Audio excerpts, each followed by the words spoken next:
Sama dengan orang-orang sufi, dia seenaknya saja. Dapat ayat, oh ini ayat ini maksudnya begini. Nah, terkait dengan masalah tarekat itu tadi, nah itu sering kita dengar ya, dan saya pernah ketemu sebagian orang seperti itu. Ya Masya Allah, ribet sekali menghadapi mereka. Kenapa? Karena mereka punya, ini salah satu sudut persamaan antara sufi dan syiah. Sufi dan syiah ini sama-sama punya pemahaman batiniyah. Sama-sama punya pemahaman apa?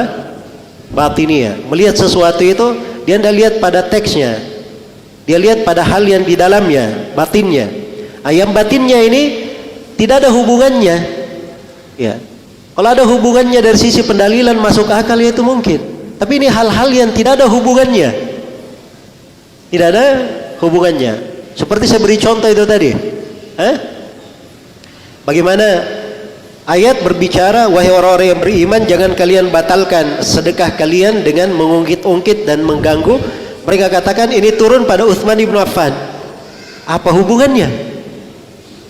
Tidak ada hubungannya terkait dengan teks ayat dan seterusnya. Ini penafsiran batiniyah namanya. Sama dengan orang-orang sufi, dia seenaknya saja. Dapat ayat, oh ini ayat ini maksudnya begini. Jadi dia bangun hukum-hukum di situ. Dia bangun hukum-hukum di situ. Jelas ya? Dan ini perbuatan yang seperti ini banyak di dalamnya adalah kekufuran, bisa mengeluarkan dari keislaman. Karena itu sebagian dari mereka ada yang tidak sholat. Karena dianggap bahwa sholat itu jangan dipahami suratannya. Yang tersirat sholat itu maksudnya adalah ketundukan kepada Allah, doa. Nah, itu kalau sudah ada di dalam hati tidak perlu kita sholat. Tidak perlu kita sholat. Ya. Jadi kalau dicekoki yang seperti itu dan dia senangnya mabuk-mabuk, minum-minum, dikasih pemahaman seperti ini, wah bagus juga ini pemahaman. Ya, saya tidak perlu ke masjid. Ya, saya ikut saja pemahaman ini bisa masuk surga. Jelas ya? Dan ini bikin repot ya anak-anak muda, kasihan. Saya pernah dibilangin oleh sebagian keluarga, dia pergi sholat Jumat. Di depan rumahnya itu ada bapak-bapak cerita-cerita aja di situ. Orang pergi Jumatan dia cuma cerita-cerita depan rumahnya. Begitu dia pulang dari masjid, dia tegur bapak-bapak itu, bapak-bapak kok nggak pergi sholat Jumat? Kata bapak-bapak ini, dari mana kamu tahu saya tidak pergi sholat Jumat? Loh, kan bapak dari tadi cuma di sini, nggak ke masjid, nggak kemana-mana. Katanya iya, memang saya cuma di sini.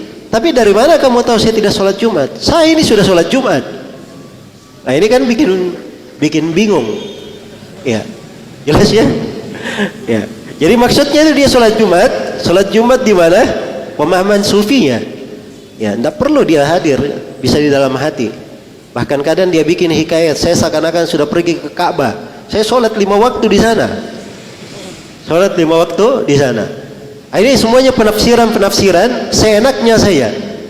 Dan agama ini tidak seperti itu. Agama ini agama yang jelas. Agama ini adalah agama yang jelas. Segala sesuatu itu berdasarkan tuntunan. Ingin lebih pandai daripada Nabi? Nabi saja di hari terakhir beliau hidup, hari yang beliau wafat di situ, masih keluar ke masjid dipapa oleh pamannya dan Ali bin Abi Thalib. Ya, beliau dalam keadaan sakit. Ini pimpinannya semua wali-wali Allah, Nabi Muhammad sallallahu alaihi wasallam. Ingin lebih hebat daripada Nabi sallallahu alaihi wasallam? Jelas ya? Maka ini semuanya dari hal-hal yang menunjukkan itu adalah kebatilan. Nah, kaidahnya di dalam hal ini perlu diketahui bahwa di dalam agama itu seorang itu tidak dituntut pada hal yang batin.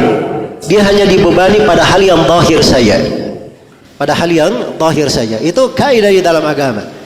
Karena itu di dalam Sahih Muslim Rasulullah sallallahu alaihi wasallam bersabda, "Ma umirtu an anquba an qulubin nas." Saya tidak diperintah untuk membelah hati-hati manusia, melihat isi di dalam mereka.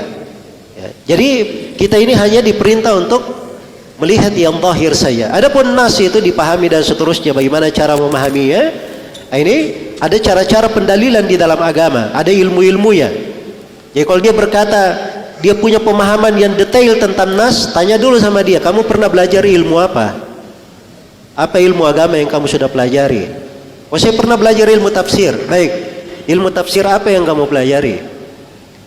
Ilmu tafsir itu satu bagian dari ulumul Quran namanya. Ulumul Quran itu baik bidang-bidang ilmu di dalamnya ratusan cabang di ilmu-ilmu Al-Quran. Apa yang kamu sudah pelajari? Tafsir itu satu bagian. Tafsir satu apa? Satu bagian. Baik, sudah belajar ilmu hadits. Ilmu hadits apa yang kamu pelajari? Ilmu hadits itu kata Al-Hazimi lebih dari 80 cabang. Satu cabang dihabiskan umurnya dalam mempelajarinya, dia tidak sampai ke ujungnya. Ini kalau mau bicara detail, bicara pembahasan apa? Pembahasan detail. Tapi ilmu itu ada namanya usulul ilm, pokok-pokok ilmu yang mengumpulkan seluruh peta ilmu itu di dalam agama, sehingga dia punya pondasi. Nah, inilah yang diajarkan, dipelajari oleh para ulama, para penuntut ilmu dari masa ke masa.